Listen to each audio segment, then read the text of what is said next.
You know, it's always a good time when our dear friend John Dickerson is here. Should be out in just a moment, sitting right there. Oh, yeah. He's CBS News chief political analyst and the anchor of the Daily Report with John Dickerson at CBS News. So that's gonna. If anybody can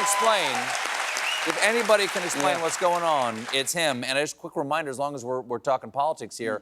Monday, right? Next Monday through Thursday, all next week, the Republican National Convention will be in Milwaukee, and we will be live from not Milwaukee, from right here at the Ed Sullivan Theater every night to have jokes, the ha-has after the uh-ohs. So please join us, won't you? Woo! Now,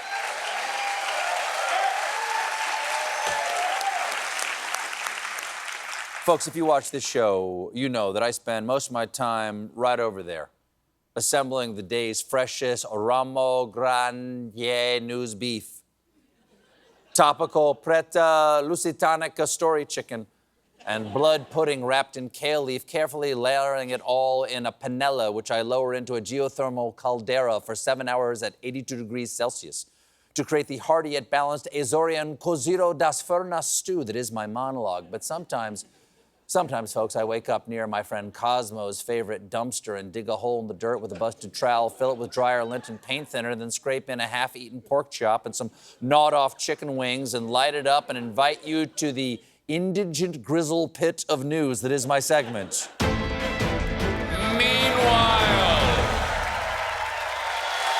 that right there, that's like a bright light in a dark tunnel. Meanwhile, it's hope. Meanwhile, according to a new study, self-driving cars have been found to be safer except at dawn, dusk, or when turning. Fantastic. So enjoy using your self-driving car to get anywhere that's directly in front of you at noon. Meanwhile, as a result of a bee sting, this happened to Matthew McConaughey's face. Damn. To quote McConaughey, I hope he's okay. On the plus side, he made the cover of People's Sexiest Anaphylactic Shock Alive. This will make for a great new rom-com, How to Lose an Eye in 10 Days. It's unclear how the bee sting actually happened, but I suspect it has something to do with his new Lincoln ad. I've been driving a Lincoln since long before. Bees! Meanwhile, poor planning, really poor planning. Meanwhile,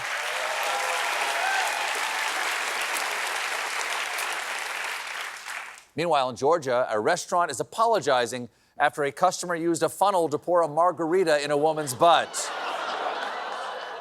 Apology? How about you're welcome? Or bottoms up. After the man, who we haven't identified, we know who the man is, right?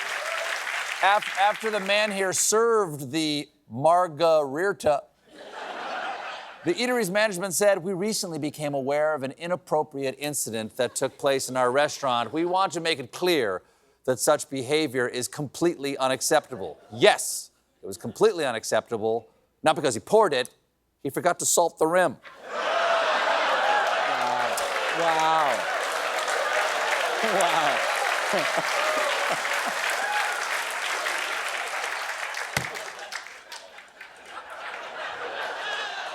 Meanwhile, researchers now say bees can count, recognize human faces, and learn how to use tools. So do not ever shortchange a bee, because they know who you are and they'll cut your brake cables. Also raises a question, what did Matthew McConaughey do to that bee? Meanwhile, good news for sauce freaks, because a new limited edition sauce from Heinz has 14 sauces in one called Every Sauce. It's a combination of mayonnaise, Heinz truffle mayonnaise, Heinz smoky baconaise, Heinz mayo racha, Heinz mayo must, Heinz aioli, which is also a mayonnaise, but also Heinz chip sauce, which, fun fact, is mayonnaise as well. It also contains Heinz saucy sauce, which, say it with me, is mayonnaise.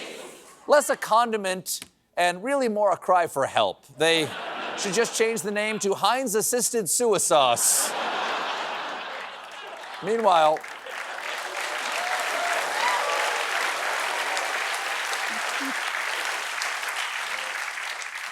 TV fans across the pond are baffled by a bizarre European TV series in which a fictional Angela Merkel solves crimes in her retirement. Which may sound weird, but it's not the first time a European leader has turned to TV. Who can forget classic shows like De Gaulle and the Family and Laverne and Himmler? Meanwhile, according to a new study, hippopotamuses can become airborne for substantial periods of time. Well, I've already known that for years, thanks to the groundbreaking research with my hippopotapult. They love it. They love it. It's not cruel at all. Meanwhile, a fungus is killing frogs, and homemade saunas might save them. The frogs get boxes that mimic saunas found in spa resorts, and the heat heals the infection, which sounds nice, but you know there's always going to be that one frog who insists on sitting with his legs way too far apart. We'll be right back with John Dickerson of CBS